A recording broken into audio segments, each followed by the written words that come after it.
43 വർഷത്തെ പ്രവാസ ജീവിതം അവസാനിപ്പിച്ച് നാട്ടിലേക്ക് മടങ്ങുകയാണ് ചെമ്മുക്കൻ യഹ്മോൻ.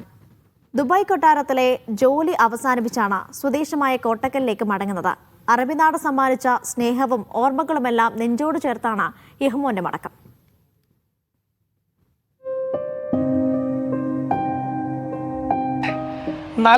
വർഷത്തെ പ്രവാസം അവസാനിപ്പിച്ച് തിരിച്ച് നാട്ടിലേക്ക് കൊട്ടാരത്തിലെ ജോലി അവസാനിപ്പിച്ചാണ് തിരിച്ച് കോട്ടക്കലിലേക്ക് പോകുന്നത്.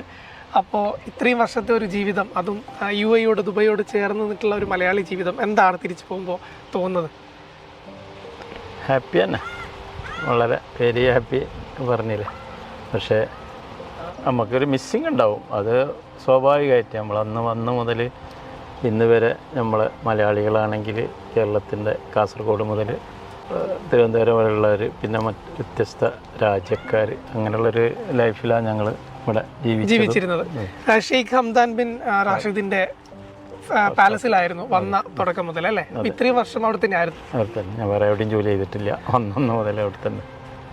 എങ്ങനെയുണ്ടായിരുന്നു കൊട്ടാരത്തിൽ ജോലിയൊക്കെ? ഇത്രയും വർഷം വളരെ എല്ലാ സൗകര്യങ്ങളും നമുക്ക് ചെയ്തു തന്നിട്ടുണ്ട്. അൽഹംദുലില്ല. ആദ്യം വന്ന കാലത്തൊക്കെ നമ്മൾ അങ്ങനെയല്ല, നമ്മളിങ്ങനെ കളി, ഷട്ടിൽ അങ്ങനെയൊക്കെ ഉണ്ടാവുമല്ലോ. നമ്മൾ ഷട്ട് ടൈമിൽ നമ്മളൊക്കെ യൗവനത്തിൽ വന്നതാണ്. അപ്പോൾ ഇവിടെ നമുക്കൊരു കോളേജ് ലൈഫ് മാതിരി, ഒരു ഹോസ്റ്റലിൽ നിന്ന് വന്ന മാതിരിയായിരുന്നു തോന്നിയിരുന്നത്.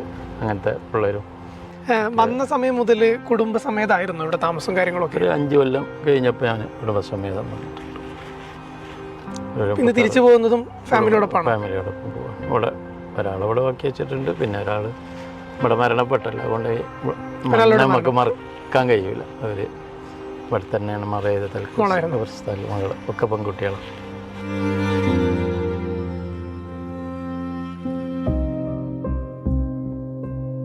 ഇവിടുത്തെ പ്രവാസ ജീവിതത്തിൽ ഓർക്കാൻ ആഗ്രഹിക്കാത്തൊരു നിമിഷം ചോദിച്ചു കഴിഞ്ഞാൽ ഏതായിരിക്കും? പിന്നെ നമ്മളെ സ്വന്തം പറയുമ്പോൾ നമ്മളെ മകള് പോയത് അങ്ങനത്തെ ഒക്കെ ഉണ്ട്. എങ്കിലും സാധാരണക്കാർ ഒന്നുമില്ലാതെ കഷ്ടപ്പെടുന്നവരുടെ വിഷമങ്ങൾ, കണ്ണീര് കാണുന്ന ഒരുപാട് രംഗങ്ങൾ ഉണ്ടായിട്ടുണ്ട്. ഒന്നും രണ്ടൊന്നുമല്ല.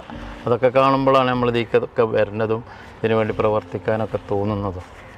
അങ്ങനെ നമുക്ക് ഒരാൾക്കൊന്നും ചെയ്യാൻ കഴിയില്ല, പക്ഷെ ഞങ്ങളെ കൂട്ടായ്മകൾ കൊണ്ട് അതിനൊക്കെ പലതും ചെയ്യാൻ കഴിഞ്ഞിട്ടുണ്ട്. തിരിച്ച് നാട്ടിലും കൊണ്ടുപോകാൻ ആഗ്രഹിക്കുന്ന ഒരു മനോഹരമായ ഒരു ഓർമ്മ ചോദിച്ചാൽ? അത് ഇവിടുത്തെ നമ്മളെ ഫ്രണ്ട്സും നമ്മളെ ഈ ഇവിടുത്തെ കൾച്ചറൊക്കെയാണ്. ഞങ്ങളെ ജീവിത ശൈലികളൊക്കെ വലിയ രസമായിരുന്നു ആ ലൈഫ്. ഈ നാട്ടിൽ നിൽക്കുമ്പോൾ ഇത്രയും കാലം പാലസിലായിരുന്നു ജോലി ചെയ്തത്. അപ്പം ഈ നാടിൻ്റെ ഭരണാധികാരികളോട് ചേർന്ന് നിന്നിട്ടുള്ള ജോലിയായിരുന്നു. അപ്പോൾ അങ്ങനെ നോക്കുമ്പോൾ ഇവർക്ക് ഈ പറയുന്ന ഇവിടുത്തെ ഭരണാധികാരികൾക്ക് നമ്മളോടൊക്കെയുള്ളൊരു സമീപനവും കാര്യങ്ങളൊക്കെ എങ്ങനെയാണ്? അവരെ പോലുള്ള ഒരാളായിട്ടാണ് നമ്മളെ ജോലിക്കാരെ അവർ കാണുന്നത്. നമ്മളെ നാട്ടിലൊന്നും ഇല്ലാത്തൊരു പ്രത്യേക സംസ്കാരമാണ് അത്. നമ്മളും ഒരു ഒന്നാണ്. സ്വന്തം നാട്ടുകാരെ പോലെ നമ്മൾ സ്നേഹിക്കുന്ന ഭരണകർത്താക്കളാണ് ഇവിടെ ഉള്ളത്. അപ്പോൾ എന്തായാലും നാട്ടിലും വിശ്രമ ജീവിതം സന്തോഷമായിട്ട് എൻജോയ് ചെയ്യാൻ പറ്റട്ടെ. അപ്പോൾ കാര്യങ്ങളൊക്കെ അടിപൊളിയാവട്ടെ. ക്യാമറമാൻ യാസിർ അറഫാത്തിനൊപ്പം അക്ഷയ് പേരാവൂർ, മീഡിയ.